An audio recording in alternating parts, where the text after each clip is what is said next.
ગોમડું છોડી તમે શેરમાં જાશો, અબડા હસો તો શેતરાઈ જાશો. તમે કેમ મારું બોલો,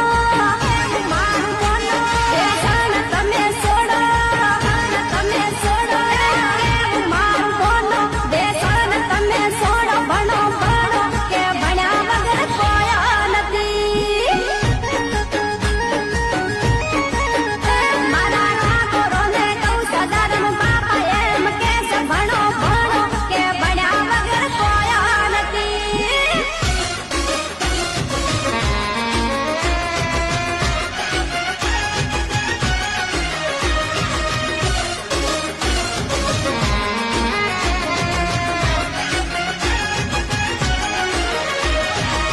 કાકા મને આવો ઠેલો લઈ આલો. હાલ મારે જોડે પૈસા નહીં લ્યા, 15 પછ લઈ આજો તને.